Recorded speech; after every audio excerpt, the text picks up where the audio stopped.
Oke, selanjutnya kita akan membahas mengenai sejarah dari Agile itu sendiri. Jadi, Agile Principle ini dimulai pada tahun 1970 ya.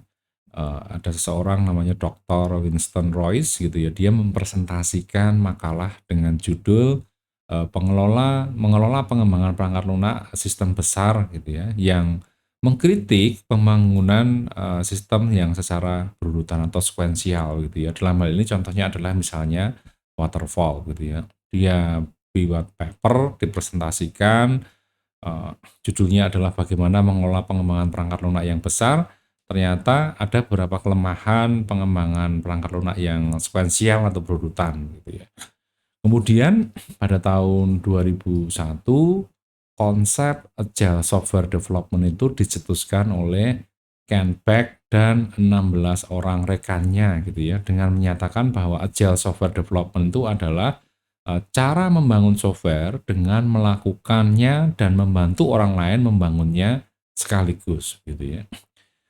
Si Ken Sweeper ini, Ken Beck ini dia, bersama 16 orang rekannya itu menerbitkan manifesto untuk Agile Software Development yang tadi kita pelajari tadi gitu ya. Oke, salah satu ciri dari Agile Software Development adalah tim yang tanggap dan adaptif begitu ya terhadap perubahan. Karena apa? Karena perubahan itu adalah hal yang utama gitu ya dalam pengembangan software. Perubahan itu adalah kebutuhan software, perubahan anggota tim, perubahan teknologi. Kata kuncinya di sini adalah adaptif gitu ya. Sesuatu yang tanggap terhadap perubahan yang terjadi di lingkungan pengembangan perangkat lunak. Jadi perubahan anggota timnya, perubahan teknologi yang digunakan, bahkan perubahan proses bisnis dari sistem yang nanti akan digunakan. Itu cirinya begitu ya. Jadi tidak resisten terhadap perubahan gitu ya, tapi malah adaptif. Oh ya, kalau memang ini mau ada perubahan, perubahannya apa, segera dipenuhi requirement-nya dan seterusnya. Selain itu, Agile Software Development itu juga melihat pentingnya komunikasi antar tim gitu ya. Jadi dalam sebuah proyek perangkat lunak itu kan ada many team gitu ya, ada banyak tim yang terlibat di situ. Komunikasi antar anggota tim itu sangat penting gitu ya, antara orang-orang teknis gitu ya, orang-orang yang eh, bukan yang terlibat dalam codingnya, misalnya yang mempersiapkan infrastruktur jaringannya, mempersiapkan database-nya, orang yang di luar tim software development-nya itu sangat penting gitu ya, berkomunikasi antar timnya, eee, dan juga komunikasi antar developer dan manajernya, kira-kira seperti itu. Oke, adapun kekurangan dan kelebihan Agile adalah bahwa kita bicara kelebihannya dulu ya. Dengan Agile ini maka akan meningkatkan kepuasan kepada klien gitu ya. Karena apa? Karena di dalam metode Agile ini akan sering melibatkan klien untuk membuat softwarenya bareng-bareng gitu ya. Sehingga apa? Sehingga nanti output yang dihasilkan dari software tersebut pasti akan sesuai dengan keinginan klien karena dari awal sudah terlibat gitu ya, ada diskusi dan seterusnya. Kemudian proses pembangunan sistemnya ini adalah dibuat dengan cepat gitu ya. Kalau kita bandingkan tadi ya dengan menggunakan metode waterfall yang sequential harus satu tahapan selesai, baru tahapan selanjutnya dan seterusnya, Agile ini sangat dibandingkan dengan metode yang konvensional sangat lebih cepat gitu ya proses pengerjaannya. Kemudian kelebihannya lainnya adalah mengurangi resiko kegagalan implementasi software dari sisi non teknis gitu ya. Karena, eee, kita tahu bahwa implementasi software itu bukan hanya teknis saja ya, bukan hanya dipasang, ke klien selesai, tapi juga, hal-hal yang non teknis itu yang perlu kita, perhatikan. Jika pada saat pembangunan sistem itu terjadi kegagalan, kerugian dari sisi materi itu relatif kecil gitu ya. Ini sudah ada, kajian ilmiahnya ya, ketika kita menggunakan Agile maka, kelebihannya adalah ketika project itu suatu saat gagal gitu ya, maka kerugiannya itu relatif kecil dibandingkan ketika menggunakan metodologi yang lainnya. Adapun kekurangannya adalah bahwa metode agile itu tidak akan bisa berjalan dengan baik kalau tidak ada komitmen atau kurang lah komitmen antar anggota timnya itu kurang, komunikasi yang tidak lancar gitu ya, antar anggota tidak saling respect gitu ya, maka ini tidak akan berjalan dengan baik. Kemudian agile ini tidak cocok untuk skala yang besar, lebih dari 20 orang. Jadi agile itu hanya membutuhkan tim yang kecil gitu ya, di bawah 20 orang. Kalau 20 orang timnya, maka malah tidak cocok menggunakan metode agile ini. Kemudian kekurangannya adalah bahwa perkiraan waktu rilis dan harga perangkat lunak itu sulit untuk ditentukan karena sifatnya ini adaptif begitu ya, artinya banyak menerima request atau permintaan dari klien yang tidak sesuai, maka akan bisa diakomodasi gitu ya. Kata kuncinya adaptif tadi ya, sehingga kemungkinan waktu rilis dan harga perangkat lunak itu sulit ditentukan karena requirement yang dinamis tadi ya, yang dipenuhi oleh eh, apa namanya tim dari proyek perangkat lunak ini. Kemudian komposisi di dalam tim agile itu adalah ada owner gitu ya, atau klien itu adalah orang yang nanti akan menggunakan sistem bersama dengan developer itu sebagai bagian terpenting dalam sebuah project. Tugas dari klien itu adalah menentukan fungsi dari perangkat lunak yang akan dibuat gitu ya. Kemudian dia juga membantu melakukan testing sebelum project software itu dirilis ya, dan memberikan feedback.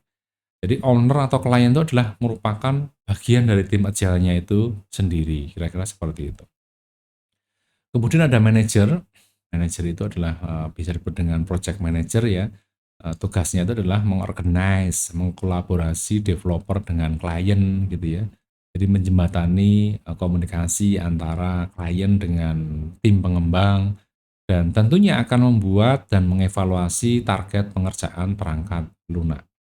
Itu seorang manajer. Jadi layaknya seorang dirijen ya, dia yang akan mengkomandoi gitu ya antara klien, antara developer, antara sistem analis. Manajer ini fungsinya adalah, perannya adalah mengkolaborasi gitu ya. Banyak tim yang bekerja di dalam proyek pengembangan perangkat lunak. Kemudian ada sistem analis gitu ya, itu yang membuat arsitektur sistem dari perangkat lunak yang akan dibuat gitu ya. Jadi setelah sistem itu requirement-nya jelas, maka sistem analis itu mulai membuat gitu ya. Tahapannya adalah setelah planning adalah analisis, dia buat analisis dan desainnya ya, arsitektur sistemnya dan sebagainya. Kemudian developer itu adalah ini biasa disebut dengan programmer gitu ya. Ini merupakan titik vital dalam sebuah tim karena biasanya tanpa developer itu ya sistem tidak bisa dibuat gitu ya. Yang menerjemahkan desain yang telah dibuat oleh sistem analis ya, itu adalah developer. Oke, kemudian jenis-jenis dari agile method begitu ya. Ada beberapa jenis, yaitu ada extreme programming atau XP, ada adaptive software development atau ASD gitu ya, dynamic system development atau DSDM, ada Scrum, kemudian ada feature driven development atau FDD, dan ada agile modeling. Oke, pada pertemuan kali ini kita akan khusus membahas mengenai Scrum. Karena apa gitu ya? Karena Scrum ini banyak digunakan oleh perusahaan-perusahaan yang besar gitu ya, seperti misalnya Google, Netflix, Spotify, Microsoft dan lain sebagainya. Dia menggunakan metodologi pengembangan software Scrum ini untuk membuat software-softwarenya gitu ya. Dan banyak juga digunakan bukan hanya raksasa teknologi yang saya sebutkan tadi ya, tapi juga sekarang marak digunakan di ranah startup gitu ya. Contohnya startup-startup yang ada di Indonesia gitu ya, ada Gojek, ada Tokopedia, Bukalapak dan sebagainya, itu rata-rata menggunakan Scrum sebagai metodologi pengembangan softwarenya. Bahkan Silicon Valley gitu ya, itu adalah sebuah perusahaan serial Hollywood yang mengangkat kisah sebuah startup, itu pernah membahas Scrum ini dalam salah satu episodenya gitu ya, karena memang sangat fenomenal, kira-kira seperti itu. Oke, Scrum sendiri itu adalah apa sih gitu ya. Jadi kalau di dalam SDLC gitu ya, dimulai dengan requirement, design, implementation, verification, dan maintenance gitu ya, maka nanti akan ada istilah di Scrum itu ada istilah backlog, ada istilah sprint gitu ya, dan seterusnya. Nanti kita akan bahas secara lebih detail. Jadi Scrum sendiri itu terdiri dari 3 sampai 9 orang pengembang saja begitu ya. Tujuannya itu adalah setelah requirement yang dibuat dalam bentuk backlog itu jadi, maka akan dilakukan yang namanya sprint gitu ya. Kalau arti harfiah sprint itu kan lari gitu ya. Tujuannya adalah untuk menentukan atau memprioritaskan dan memecah pekerjaan itu menjadi tugas-tugas yang lebih detail gitu ya. Kemudian tim itu memiliki karakter self-organized gitu ya. Jadi dia bisa mengelola dirinya sendiri, memahami tugas, dan bertanggung jawab terhadap deadline. Jadi meskipun ada manajer ya atau project manager di dalam tim tersebut, tetapi sebenarnya karakteristik dari tim tersebut, dia bisa mengorganisasi dirinya sendiri gitu ya. Ketika mendapatkan job, dia kemudian bisa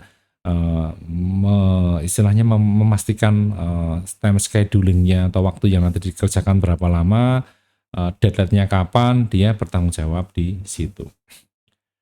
Kemudian nanti ada istilah sprint gitu ya, yang nanti akan menghasilkan fitur atau produk yang memiliki nilai gitu ya, yang digunakan untuk menambahkan atau memperbaiki fungsi sesuai dengan kebutuhan user atau produk owner-nya. Kita akan bahas secara detail gitu ya, apa itu backlog, apa itu sprint, apa itu dan lain sebagainya, istilah-istilah yang ada di dalam Scrum. Oke, sebelum masuk ke sana mungkin kita bicara dulu mengenai sejarahnya gitu ya. Oke, sejarah Scrum sendiri itu pertama kali itu diperkenalkan oleh orang Jepang gitu ya, yang bernama Takeuchi Nonaka gitu ya, dengan judul The New Product Development Game ya, dipublikasikan dalam HBR, Harvard Business Review gitu ya, pada tahun 1986. Pada artikel yang dipublikasikan dalam HBR tersebut, Takauchi dan Naka itu melakukan sebuah survei gitu ya, pada beberapa perusahaan Jepang. Di antaranya ada Fuji, Xerox, Canon gitu ya, 3M dan Honda. Ini adalah perusahaan-perusahaan Jepang yang saat itu terkenal dan sekarang masih established gitu ya. Eh, tapi kalau Fuji ini sepertinya sudah tidak ya, karena Fuji itu dulu adalah eh, pemilik merek untuk kamera yang bukan digital ya. Mungkin barangkali adik-adik pernah mengalaminya ya. Kalau saya dulu pernah ngalami gitu ya, kalau mau foto itu harus ada klise namanya ya. Isinya 36 gitu ya. Ketika jepret maka klise itu akan berjalan. Tinggal berapa gitu ya. Kalau sekarang kan tidak, semua kamera menggunakan teknologi digital gitu ya. Ketika dipoto maka otomatis bisa menyimpan dalam sebuah softfile dan bisa langsung dilihat saat itu. Kalau di zaman dulu tidak gitu ya. Tapi hanya bisa dilihat ketika kita di bahasa bahasa saat itu namanya di updrag gitu, updruk gitu ya, seperti itu. Oke, kembali lagi ke sini ya, Mas dan Mbak. Jadi tadi Takauchi Enanaka itu membuat survei di beberapa perusahaan Jepang gitu ya. Kemudian survei yang dilakukan itu adalah untuk melihat bagaimana perusahaan-perusahaan tersebut dapat membuat produk baru dengan kualitas produk yang sangat bagus secara sukses gitu ya. Jadi Takauchi dan Naka itu menemukan bahwa perusahaan-perusahaan tersebut menggunakan pendekatan yang sama gitu ya dalam mengembangkan proyeknya. Jadi yang diukur itulah kenapa mereka sukses pada zamannya gitu ya. Ternyata hasil surveinya itu adalah bahwa pada saat itu beberapa perusahaan yang dia survei itu adalah menggunakan metode pendekatan yang sama dalam membuat produknya. Nah, metode Scrum sendiri digunakan pertama kali gitu ya dalam pengembangan perangkat lunak dimulai oleh Jeff Sutherland gitu ya dan East Corporation pada tahun 1993.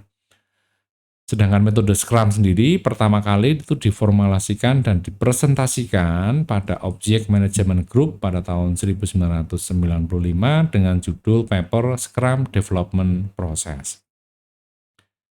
Oke, kalau kita lihat perbedaannya ya antara waterfall dan Scrum ya di dalam ilustrasi gambar ini. Kalau di dalam waterfall gitu ya, eee, setiap tahapan tuh harus diselesaikan satu persatu, mulai dari planning, analisis, desain, code, testing, dan release gitu ya. Ini harus selesai dulu, setelah itu baru tahap selanjutnya gitu ya. Sementara kalau kita bandingkan dengan metode Scrum, setiap pekerjaan atau biasa disebut dengan backlog gitu ya, ini adalah satu backlog gitu ya, ini backlog, backlog, itu dikerjakan dalam satu sprint gitu ya. Satu backlog itu diselesaikan sampai selesai, mulai dari planning, desain, code, test, dan release gitu ya, diselesaikan dalam satu tahapan gitu ya. Ini satu backlog. Backlog itu adalah produk yang nanti akan dikerjakan gitu ya. Perbandingannya seperti itu. Jadi tentunya dengan visualisasi gambar seperti ini maka Anda bisa membayangkan ya metode Scrum itu nantinya akan jauh lebih cepat proses pengerjaannya dibandingkan dengan metode yang konvensional, kira-kira seperti itu. Oke, apa itu backlog, apa itu sprint, nanti kita bahas secara detail ya Mas dan Mbak ya. Jadi sebenarnya kalau kita lihat di dalam visualisasi gambar ini gitu ya, bahwa pengembangan perangkat lunak itu dimulai dari ide ya, atau ide dari produk owner gitu ya, atau orang yang nanti akan menggunakan software atau orang yang memesan software gitu ya. Biasanya ide tersebut dituangkan dalam yang namanya user story gitu ya.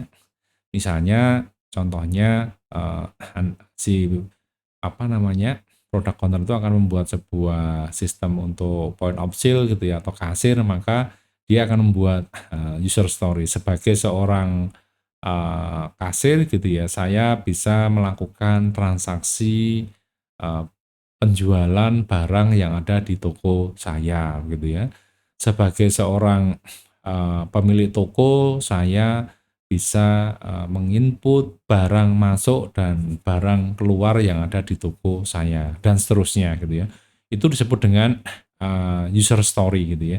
Nah, user story itu masih dalam bentuk kalimat yang umum gitu ya, yang masih digunakan oleh uh, product owner atau si pemilik sistemnya. Kemudian produk user story tersebut diterjemahkan dalam bentuk produk backlog gitu ya. Produk backlog. Produk backlog itu adalah terjemahan dari user story yang masih umum tadi diterjemahkan dalam sifatnya yang teknis gitu ya. Kemudian backlog tersebut kemudian akan jadi misalnya ada 10 backlog gitu ya. 10 backlog, satu 2 3 dan seterusnya. Dari 10 backlog tersebut kemudian dibuat prioritas gitu ya, mana dulu yang akan dikerjakan gitu ya. Dari situ kemudian dilakukan yang namanya sprint planning. Sprint planning itu adalah antara si Scrum Master, dalam hal ini adalah orang yang bertindak sebagai project manajernya ya, kemudian ada product owner-nya dan tim developer-nya itu akan memilih gitu ya, kira-kira nanti yang akan dikerjakan dari 10 produk backlog itu yang mana terlebih dahulu gitu ya. Oke, kalau sudah kemudian dilakukan sprint. Sprint itu sebenarnya pengerjaan ya. Pengerjaan yang dilakukan dalam satu fase sekaligus ini ya. Jadi ini satu sprint nih. Nah, ini contohnya nih ya. Ini produk backlog-nya, ini satu sprint-nya.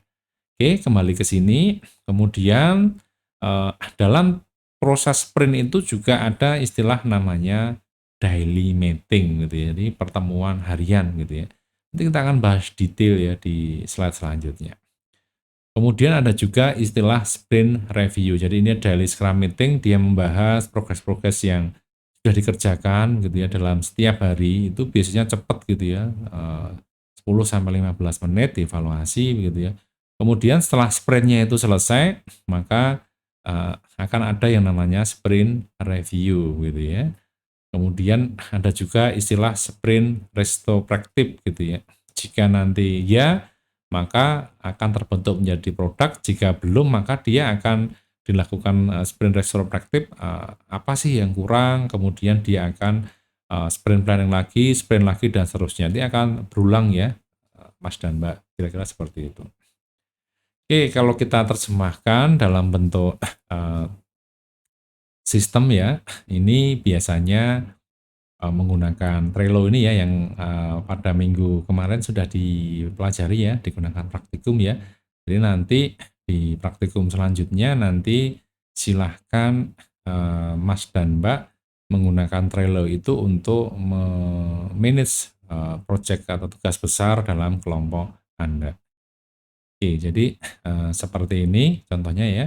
Ini adalah produk backlog yang nanti akan dikerjakan, kemudian ada eh, sprint backlog, kemudian ada to do, doing, don'ts, dan seterusnya. Gitu ya. Oke, kemudian selanjutnya adalah kira-kira seperti ini ya. Jadi ada proses planning, kemudian dari planning itu kemudian akan dilakukan sprint gitu ya, satu siklus gitu ya. Kemudian tahap desain, baru setelah itu jadi eh, menjadi hasil sprintnya itu kemudian dilakukan looping lagi dan seterusnya. Kira-kira seperti itu. Oke, ini adalah bentuk visualisasi yang lain ya terhadap penjelasan bagaimana Scrum event itu dilakukan gitu ya. Jadi dimulai dari seseorang gitu yang atau product owner yang mempunyai ide gitu ya, diterjemahkan dalam bentuk user story, kemudian user story tersebut dibuat yang namanya product backlog gitu ya. Produk backlog itu kemudian disusun, dibuat prioritas bersama dengan product owner, manager. Ini yang mau dikerjakan yang terlebih dahulu yang mana gitu ya. Kemudian setelah itu dipilih salah satu untuk dipilih gitu ya. Nah, di dalam pemilihan itu dengan sprint planning ya. Kemudian kemudian akan muncul prioritas urutan ya, satu, dua, tiga dan seterusnya. Nah, satu-satu dikerjakan dulu yaitu dalam bentuk sprint backlog gitu ya. Dari sprint backlog tersebut kemudian ada proses sprint execution gitu ya. Execution di dalamnya ada daily scrum, dia membahas mengenai apa sistem yang nanti dibahas gitu ya. Kemudian ada sprint review, sprint retrospective dan seterusnya.